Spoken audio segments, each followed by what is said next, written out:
Halo teman-teman, kembali lagi bersama podcast Himasep.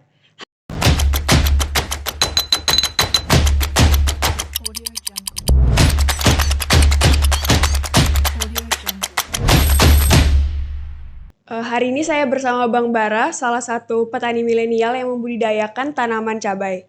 Bang Bara bisa menyapa teman-teman. Oke, halo kawan-kawan.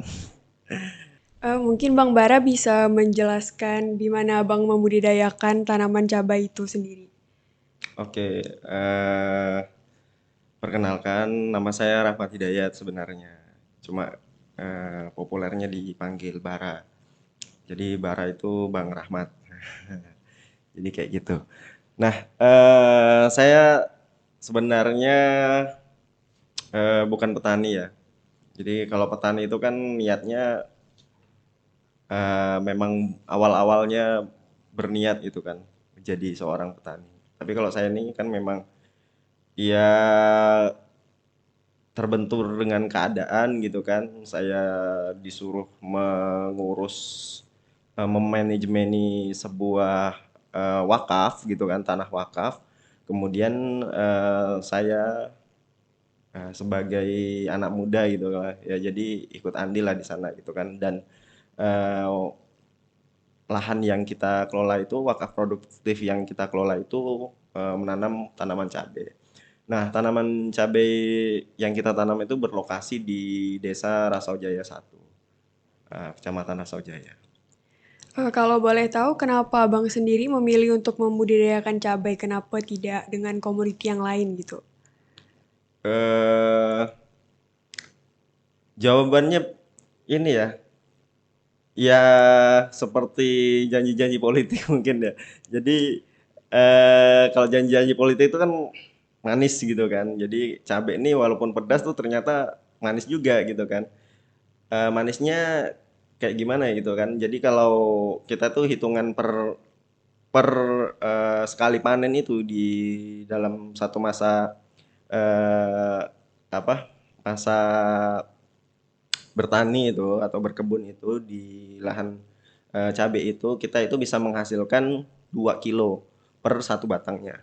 Nah, itu secara teori ya, itu minimal kita itu bisa dapatkan 2 kilogram setiap satu batangnya. Nah, waktu kemarin itu kita tanam 12.000 batang cabai. Nah, artinya memang semakin banyak jumlah batang cabai yang kita tanam, maka semakin banyak juga eh, apa namanya panen yang akan kita hasilkan.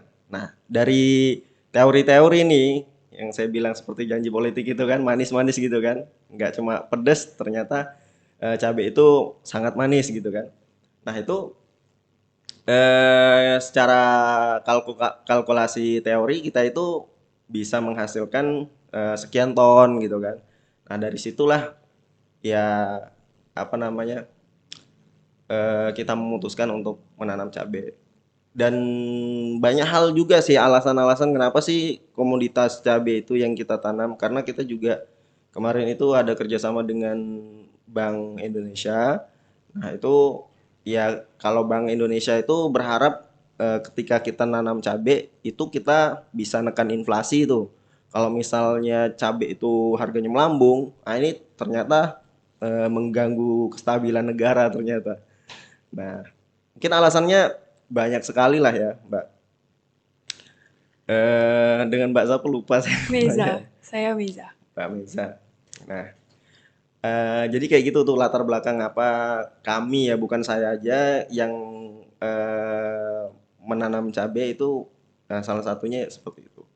Jadi karena komoditas cabai adalah komoditas unggulan gitu kan, unggulan yang kami pikir adalah eh, alternatif terbaik eh, untuk petani itu menanam sesuatu yang menghasilkan, kemudian eh, apa namanya, ya memang cabai itu dibutuhkan gitu kan, karena tadi itu kan kalau misalnya ada mitra kami gitu kan, Bank Indonesia itu bilang ya kalau cabai mahal itu membahayakan negara. Jadi kayak gitu. Baik. Nah, tadi kan Abang bilang kalau misalnya Abang nih pengelola tanah wakaf ya. Ya. Kalau boleh tahu dari hasil penjualan cabai itu uangnya disalurkan kemana? Kan tadi dibilang dari tanah Mm-mm. wakaf kan? Mm-mm. Jadi kalau kita itu ada namanya Badan Wakaf Indonesia itu kan. Jadi kita itu berawal dari sana gitu kan. Nah, kemudian eh, itu tuh masih di bawah Kementerian Agama. Jadi saya ini mengelola lahan wakaf punya yayasan. Nah, eh, jadi di sana itu back, backgroundnya itu pondok pesantren. Jadi eh, yang maukuf alaih ya, mau namanya maukuf alaih ya, yang menerima manfaat dari apa yang kita hasilkan. Nah, itu wakaf produktif yang kita hasilkan itu para santri eh, miskin dan duafa. Jadi seperti itu. Ada 100 santri yang kami berikan beasiswa. Jadi seperti itulah ceritanya. Nah, cabai yang diproduksi itu biasanya dipasarkan ke pasar mana dan jenis cabainya itu apa, Pak Bang? Nah, jadi kalau komoditas cabai yang kita tanam itu ada berbagai macam ya. Jadi kita ada cabai pong atau cabai sayur, kemudian ada cabai cakra, cakra taji, ada cabai ori juga, eh, kemudian aja ada dewata. Nah, itu tergantung ya dari kitanya juga gitu kan. Kalau untuk pemasaran kita biasa ke pasar sentral, eh, atau biasa kita langsung ke market, langsung door to door gitu kan. Nah, ada juga kita pernah kerjasama sama Bebek Bujang. Nah, jadi Bebek Bujang itu nerima hasil eh, kita gitu kan. Nah, cuma memang ya memang perlu apa keseriusan lah kalau untuk kita bertani. Pasti semuanya lah ya, semua bidang tuh saya pikir perlu keseriusan, kemudian banyak faktor-faktor yang saya pikir ya teman-teman di sini lah ya sebagai mahasiswa ini perlu turun gitu kan, turun ke masyarakat supaya ya kolaborasi lah gitu kan. Saya pikir kayak gitu. Nah, dari banyaknya jenis-jenis cabai tadi tuh yang paling banyak permintaannya tuh banyak minatnya cabai jenis apa? Eh kalau kalau pertanyaannya seperti itu tuh gimana ya? Jadi sebenarnya cabai itu kan masih apa namanya bahan baku gitu kan. Jadi namanya bahan baku sebenarnya diolah jadi apa aja bisa gitu kan. Jadi campuran apa aja itu bisa juga sebagai produk juga. Nah, kalau cabai yang kita eh apa namanya yang kita tanam itu misalnya kayak cabai varietas cabai pong gitu kan, cabai sayur. Nah, itu juga permintaannya juga lumayan besar. Kita nih walaupun petani gitu kan judulnya itu, walaupun kita nih petani, kita juga belajar membaca pasar nih. Nah, jadi kalau misalnya pertanyaannya yang laku yang mana, semuanya laku sebenarnya. Semuanya tuh laku, tapi kita ini ya saya pikir memang petani itu minim informasi ya, minim informasi itu kayak gini loh. Kita di daerah lain gitu kan, misalnya kalau sekarang itu kan Rak Jaya itu nggak jadi salah satu apa namanya tempat bertani gitu kan. Nah, nah ada desa-desa lain, ada kabupaten lain, ada kecamatan lain juga yang eh, menanam gitu kan. Nah, informasi itu sebenarnya sangat penting gitu kan. Makanya saya bilang tadi kan sebenarnya ini kita ini bertani ini perlu satu informasi eh, yang banyak gitu kan.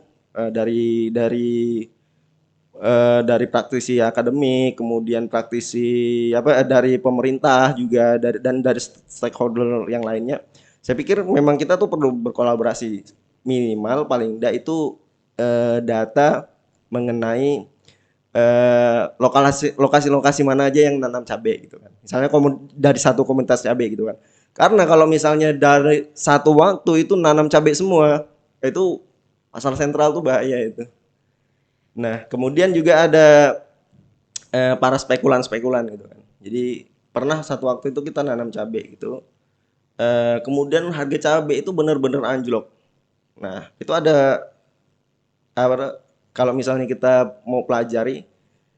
Nah, itu kita tuh kedatangan dari cabai dari Jawa. Itu sampai didatangkan pakai pesawat itu. Karena harga di sini luar biasa gitu kan. Tapi habis itu langsung anjlok harganya. Nah, kemudian kita kedatangan cabai dari NTB. Nah, jadi saya pikir ya kawan-kawan mahasiswa lah, ini PR-nya kawan-kawan mahasiswa gimana mungkin bikin bikin apa gitu. Bikin sesuatu hal lah ini. Ini kan saya pikir problem gitu kan. Nah, jadi saya pikir ya memang kita kalau misalnya kita mau mengembangkan daerah, kemudian kita mau berbuat untuk bangsa ini, itu memang nggak bisa nih sendirian petani gitu kan, sendirian gitu kan. Iya, Habis butuh itu kolaborasi juga ya Bang ya. jadi habis itu mahasiswa sendirian. Dan saya pikir memang dunia kampus juga sangat jauh sekali meninggalkan masyarakat gitu kan. Padahal sebenarnya eh, apa namanya dunia akademik ini kan sebenarnya yang melahirkan generasi-generasi berikutnya gitu kan yang cerdas gitu kan. Dan saya pikir memang sangat jauh dari solusi-solusi yang ada apa permasalahan yang ada di masyarakat. Saya pikir seperti itu. Makanya saya sih saya tadi nih ke sini juga saya pikir saya berangkat nggak ya gitu kan. Saya kemarin ada kalau kita ya kalau misalnya kawan-kawan mahasiswa nih pulang ke kampung itu atau pulang ke daerah masing-masing ya itu banyak sekali permasalahan gitu kan. Jadi kalian mau nyelesain satu-satu ini pun bingung nih. Nah, saya pikir makanya ini kan kemajuan zaman ya ada podcast. Saya bersyukur sekali ya. Oke lah saya berangkat walaupun saya telat gitu kan. Saya pikir eh apa namanya? Udahlah saya berangkat aja gitu kan. Saya pikir memang ya ini langkah awal kita lah ya. Langkah awal kita gimana kita saling berkoordinasi, saling kolaborasi dari pihak akademis dan lain sebagainya. Jadi ya kalau kita mau menyelesaikan satu permasalahan memang nggak bisa sendirian. Ya benar. Seperti itu.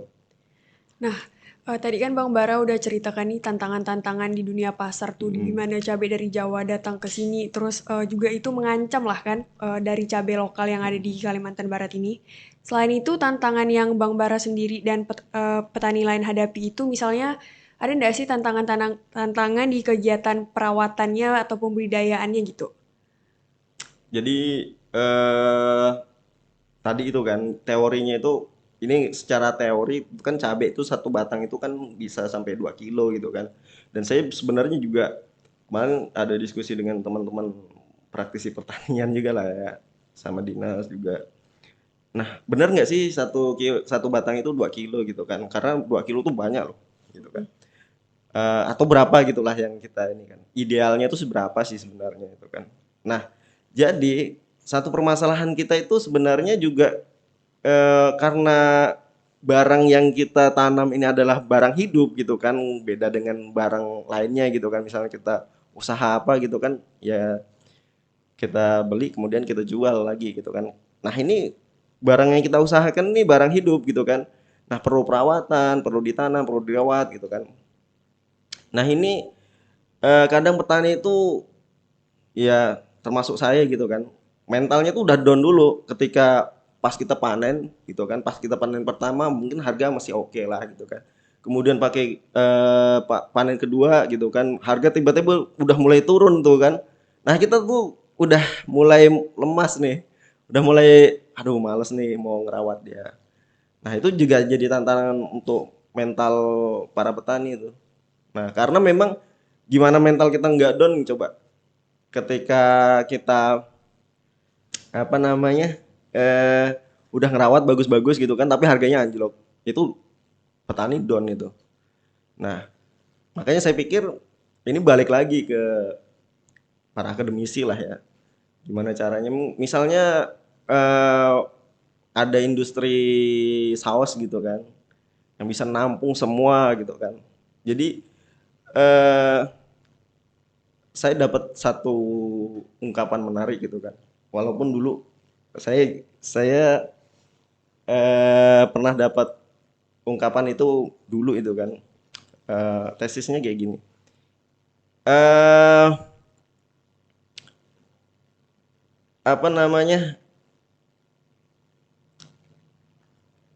Pertanian ataupun kegiatan yang kita lakukan itu tuh bagaimana caranya kita itu menghapus rente gitu kan, rantai rantai distribusi gitu kan, tengkulak dan lain sebagainya. Mm-mm. Tapi setelah saya semakin ke sini, saya, saya pikir ulang lagi tuh kata-kata itu gitu kan, karena saya coba untuk idealis lah waktu awal-awal saya bertani cabai itu kan, gimana saya memutus mata rantai rente itu kan.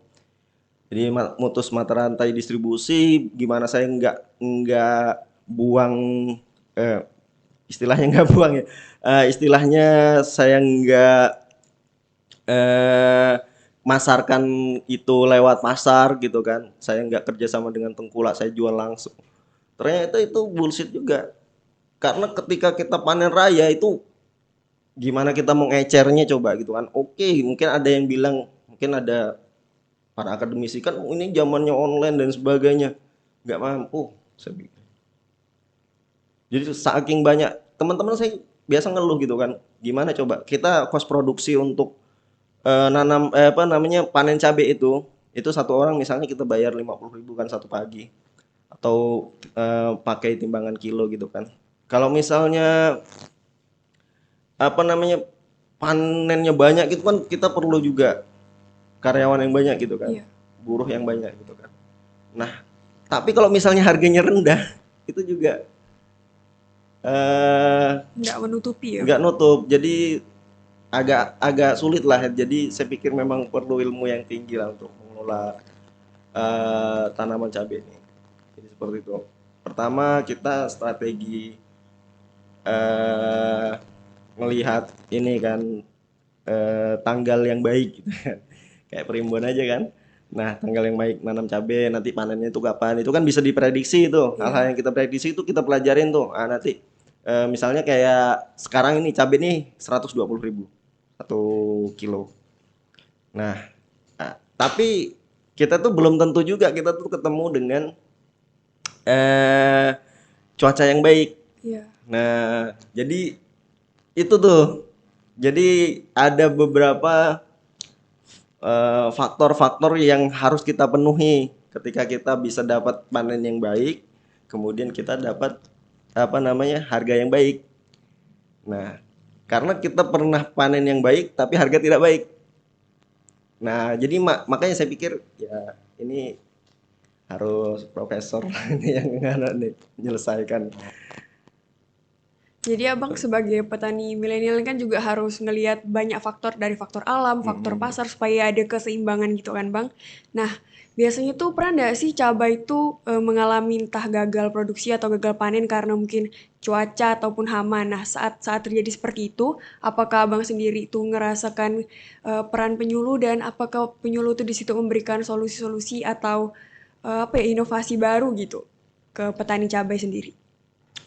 Eh, Kalau peran penyuluh ini memang saya pikir apa ya, sulit lah ya, sulit karena ya memang kayak gitu, sulit.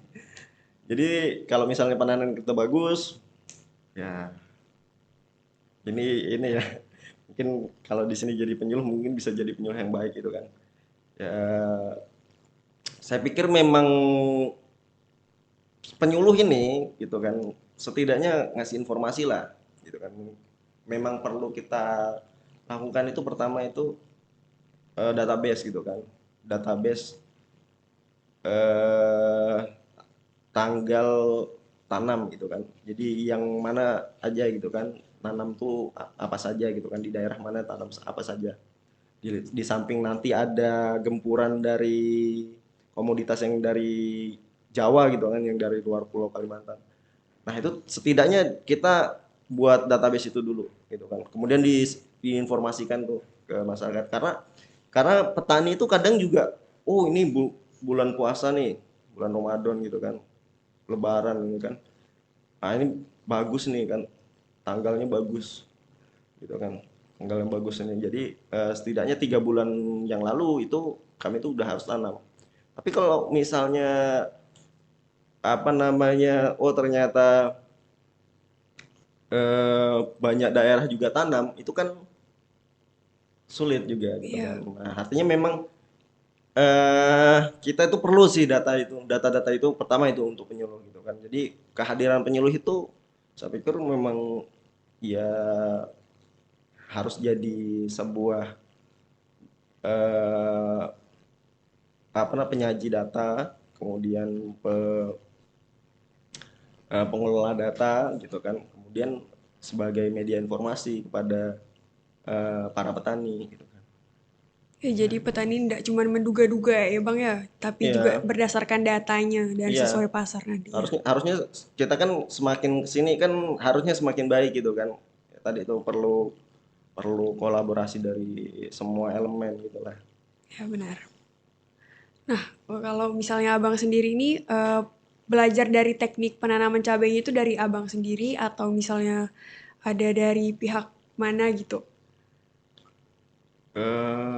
Kalau saya pribadi sih memang ya hitungannya belajar belajar karena keadaan gitu Oh kan. iya. Pertama karena saya nggak sebenarnya nggak apa namanya, tidak by design gitu kan.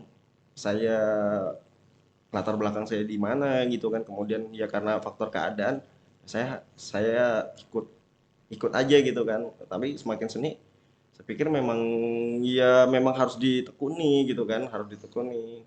Jadi artinya ya saya pikir nanti kayaknya mahasiswa-mahasiswa itu akan seperti saya gitu kan.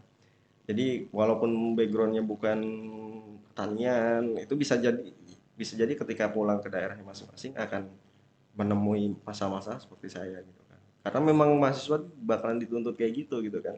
Nah itu bedanya kita sebagai manusia gitu kan dengan dengan robot gitu kan. Itu sih.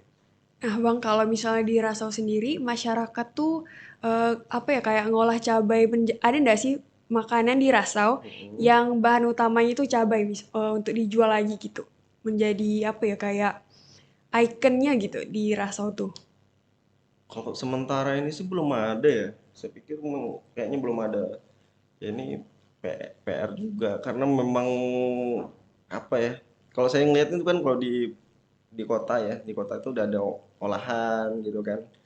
Nah, sambal cumi apa gitu kan. Ya saya pikir kalau misalnya ada eh apa ya, ada yang punya modal besar gitu, saya pikir ya menarik gitu gitu kan. Ya, mungkin kalian lah gitu kan yang bisa buka setidaknya wacana dulu. Jadi eh, satu hal yang harus kita pahami itu sebenarnya petani itu gitu kan, kalau misalnya kita datangi dengan tulus gitu kan. Nah, kemudian kita itu mengerti permasalahan mereka gitu kan, termasuklah di dunia apa namanya, di dunia mereka dari penanaman sampai ke hasil panen. Nah, itu mereka sangat terbantukan gitu. Mereka bahagia. Saya pikir jadi kalau misalnya pas cabai lagi murah gitu kan, ada yang nampungnya dia udah alhamdulillah gitu kan. Apalagi ada yang mahasiswa-mahasiswa bantu manenin itu. Saya pikir kayak gitu. Nah, ya nanti soal diolahnya memang kayaknya misalnya kayak saya sendiri gitu kan. Saya dengan tim saya sendiri itu yang turun tangan kayaknya belum bisa deh gitu kan. Ya saya mutus mata rantai gitu kan, jual langsung kayak itu udah hal yang sangat luar biasa Mbak. Jadi nggak semudah yang kita bayangkan seperti teori-teori kita di dunia kampus gitu kan, sangat ideal gitu kan, kita kita apa namanya, eh kita datang, kita kita datang ke masyarakat, kemudian masyarakat ini udah sangat ideal kali. Enggak kayak gitu tuh. Kenyataannya itu realitasnya itu enggak kayak gitu ternyata.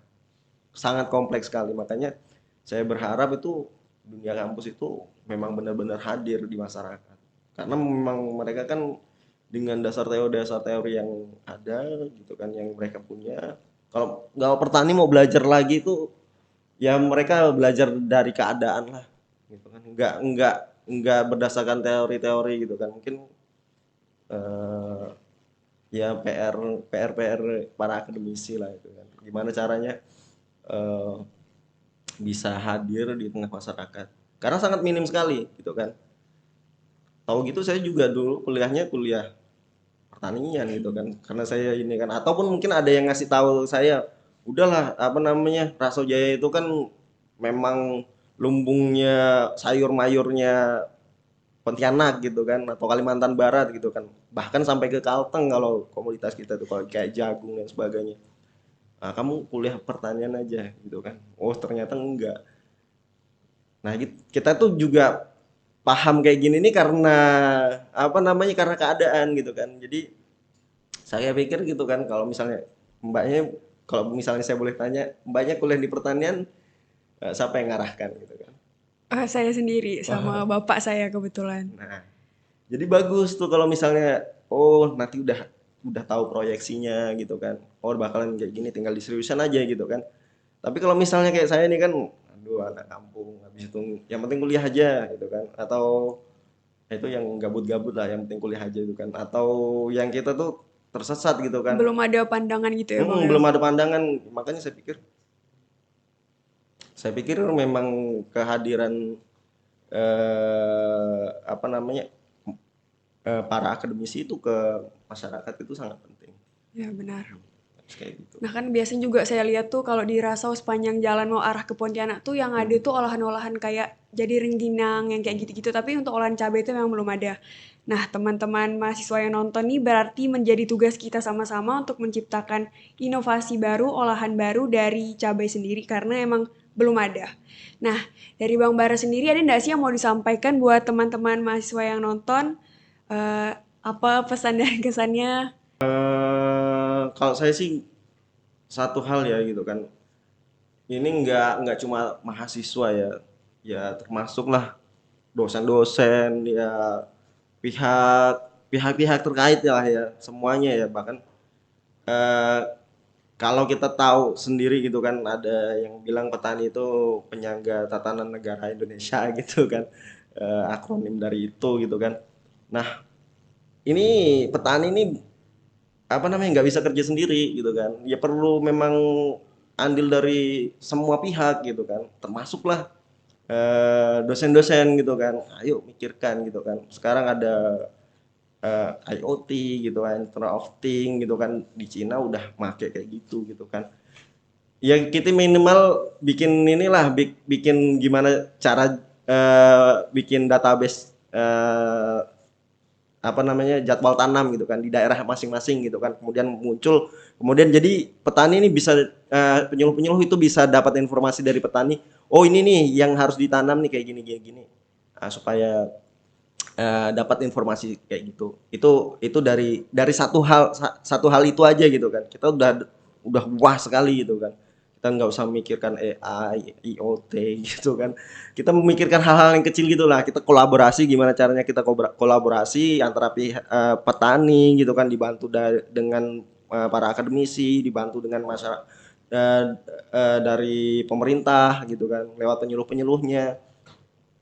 Kemudian mungkin bisa juga pemerintah lewat pasarnya. Nah itu sangat luar biasa saya pikir. Baik. Nah, terima kasih Bang Bara atas waktunya dan semua ilmu-ilmunya, cerita-ceritanya. Nah, untuk teman-teman mahasiswa juga mungkin masyarakat dan dosen yang menonton video ini adalah tugas kita sama-sama. Jangan cuman kayak sayembara ayo bertani, pertanian berjaya.